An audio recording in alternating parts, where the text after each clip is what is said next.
في يوم من الأيام وانت نايم عادي على سريرك، صحيت على إحساس غريب. الساعة 8 الصبح، بس الشمس لسه مكانها، الطيور ساكتة، مفيش هوا ولا صوت عربيات ولا أي حركة. فتحت الموبايل، مفيش شبكة خرجت تبص على السماء، لقيتها سكون مش طبيعي ولا غيم بيتحرك، ولا حتى شمس بتتحرك في السماء زي كل يوم، كأن الوقت نفسه اتجمد. وفجأة بدأت الأرض تهتز، مش زلزال، لا ده الكوكب نفسه بيتصرف بشكل مش طبيعي، كأن في حاجة جبارة حصلت. تخيل إن الأرض، الكوكب اللي عايشين عليه، اللي من ساعة ما اتولدت وهو بيلف ويدور تخيله، وقف. بس استنى، لو الأرض فعلا وقفت، يعني إحنا وكل حاجة حوالينا كنا ماشيين بسرعة 1600 كيلومتر في الساعة وفجأة وقفونا، تفتكر إيه اللي هيحصل؟ هل هنعيش ولا هنتطير في الهواء زي ما تكون أزيفة اتفكت من مدفع؟ هل المحيطات هتغرق الدنيا؟ هل الشمس هتفضل ثابتة فوق دماغنا لحد ما نحترق؟ هل هنشوف النهار للمرة الأخيرة؟ في الفيديو ده هنخوض تجربة مرعبة بس علمية، وهنجاوب على السؤال الكبير: إيه اللي هيحصل لو الأرض وقفت فجأة؟ بص يا سيدي، الأرض اللي إحنا عايشين عليها دي مش ثابتة ولا ساكنة، هي أشبه بكرة ضخمة بتلف حوالين نفسها من وقت ما اتخلت. يعني وانت قاعد دلوقتي شايف نفسك ثابت، في الحقيقة انت ماشي بسرعة حوالي 1670 كيلومتر في الساعة. أيوة، أكتر من سرعة طيارة نفاثة. بس احنا مش حاسين بده، علشان كل حاجة حوالينا بتتحرك بنفس السرعة. يعني الأرض وانت والهواء والمباني وحتى المياه، كله بيتحرك سوا كأنه راكب في أتوبيس سريع ماشي بسلاسة. طيب، الأرض بتلف ليه أصلاً؟ السبب يرجع لبدايتها لما كانت سحابة غبار وغازات ضخمة وبدأت تنكمش تحت تأثير الجاذبية. وقت ما بدأت تتكون كانت بتلف شوية، واللفة دي فضلت تكبر وتزيد لحد ما تكون كوكب له حركة دوران، ومفيش حاجة في الفضاء توقفه. مفيش فرامل، مفيش احتكاك، يعني طالما مفيش قوة خارجية توقف الأرض هتفضل تلف وتلف وتلف لحد ما ربنا يشاء. بس تعالى نسأل السؤال اللي محدش بيحبه: لو في قوة رهيبة أكبر من أي زلزال أو انفجار وقفت دوران الأرض فجأة، إيه اللي هيحصل؟ الجاذبية، الجو، البحار، إحنا، كل حاجة هتتشقلب فوق دماغنا.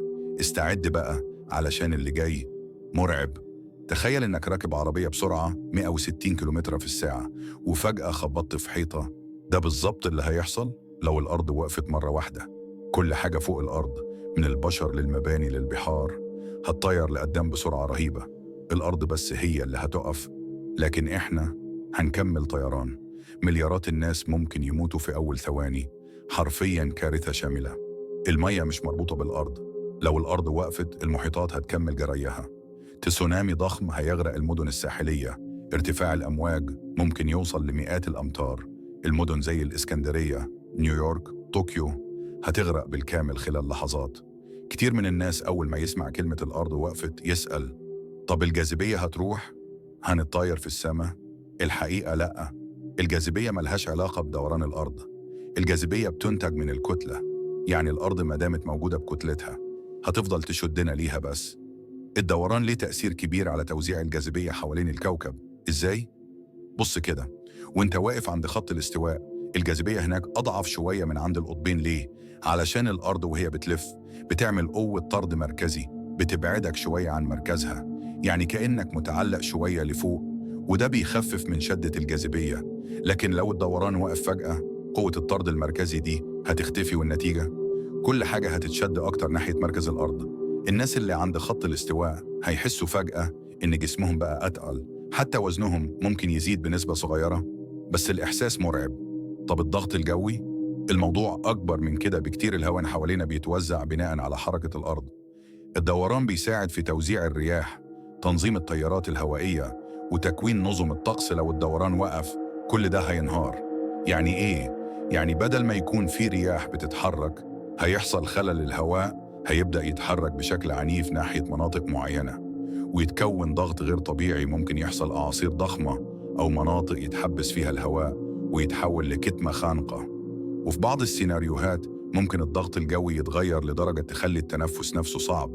الناس ممكن تحس إنها بتغرق وهي لسه على الأرض. يعني ببساطة، الأرض لو بطلت تلف الجاذبية هتتقل الضغط هيختل، والناس يا إما تطير يا إما تتسحق. من غير دوران هيبقى عندنا نص كوكب في نهار دايم والنص التاني في ليل أبدي.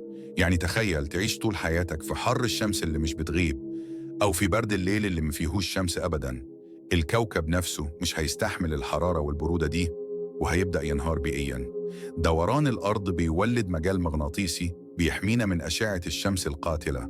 لو الأرض وقفت، المجال ده هيضعف أو يختفي الأشعة فوق البنفسجية، والرياح الشمسية هتضربنا من غير حماية.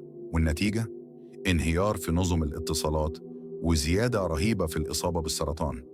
اللي بيخلي حياتنا مستقرة مش إننا قاعدين على كوكب، لكن إن الكوكب ده شغال زي آلة دقيقة، كل جزء فيه ليه وظيفة. مجرد حاجة بسيطة زي توقف الدوران كفيلة تمسح الحياة كلها. بس لحسن حظنا لسه في وقت نتعلم، نكتشف ونفهم أكتر عن الكوكب اللي عايشين عليه. لو عجبك الفيديو متنساش اللايك والسبسكرايب، واكتب لي في الكومنتات تحب أعمل حلقة عن إيه لو الشمس اختفت. سلام.